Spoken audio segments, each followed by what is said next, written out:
এই বাংলাদেশ পেতে ৪৭ থেকে ২৪ পর্যন্ত আমাদেরকে অপেক্ষা করতে হয়েছে।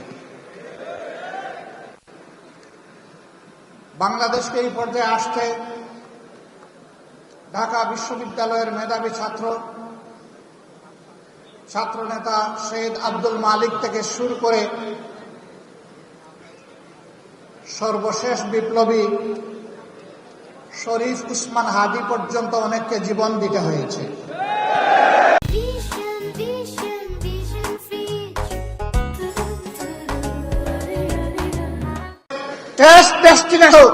শক্ত করে হাতে ধরে সামনের দিকে তোমাকে দৌড়াতে হবে।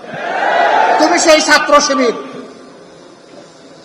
আজ ছাত্র শিবিরের কাছ থেকে মানুষ যদি হতাশ হয়, যাওয়ার বিকল্প কোনো ঠিকানা এখনো তৈরি হয় নাই।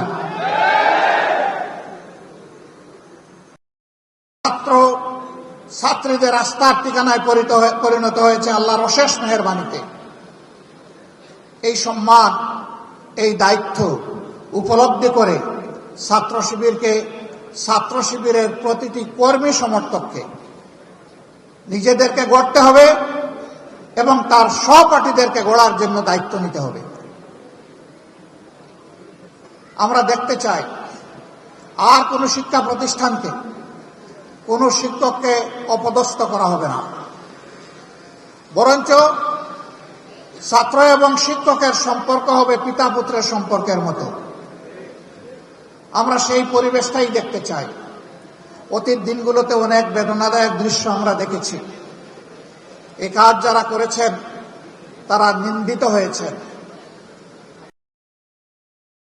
পুনরুত্থান বাংলাদেশের ছাত্র সমাজ বরদাস্ত করবে না। প্রিয় শিবির, তোমাদের কাঁধে অসংখ্য শহীদের লাশ, তার প্রত্যাশার বোঝা করে দিন। এই বোঝা বহন করার শক্তি তোমাদেরকে দান করুন। তোমাদের এই বিজয় শিক্ষা প্রতিষ্ঠান ইঙ্গিত দিচ্ছে আগামী দিনে ইনসাফের বিজয় হবে বাংলাদেশ। এমন একটি শিক্ষা ব্যবস্থা তোমাদের জন্য আয়োজন করতে চাই, শিক্ষা ব্যবস্থা তোমাদেরকে মানুষের মতো মানুষ হতে সাহায্য করবে। যেই শিক্ষা ব্যবস্থা তোমাদেরকে শিক্ষার চরম উৎকর্ষে পৌঁছে দেবে এবং এই শিক্ষা নিয়ে, উন্নত চরিত্র নিয়ে, দক্ষ কারিগর হয়ে তোমরা সমাজ গঠনে আত্মনিয়োগ করবে। আর একজন যুবক যুবতীও বেকার থাকবে না। অনেকে সংখ্যা গুণে বলছেন আমরা এত কোটি এত লক্ষ যুবককে কর্মসংস্থান দিব, বাকিদের কি হবে? বলছেন বাকিদেরকে ভাতা দেবেন। আমরা আমাদের যুবকরা কারো কাছ থেকে বেকার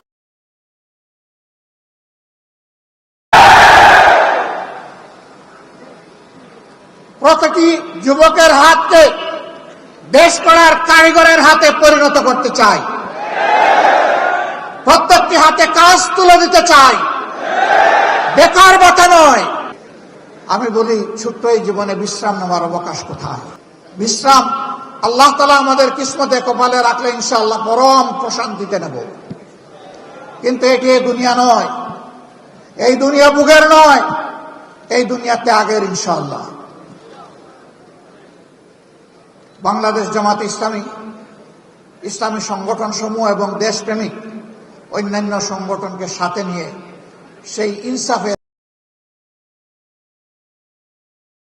সাথে আসবেন। তাদের প্রতি আমাদের বার্তা স্পষ্ট। নাম্বার 1, আপনি দুর্নীতি করতে পারবেন না, আর কোন দুর্নীতিবাজকে আপনি প্রশ্রয় দেবেন না। নাম্বার 2, সমাজের সকল ক্ষেত্রে সকলের জন্য সমান বিচার নিশ্চিত করা হবে।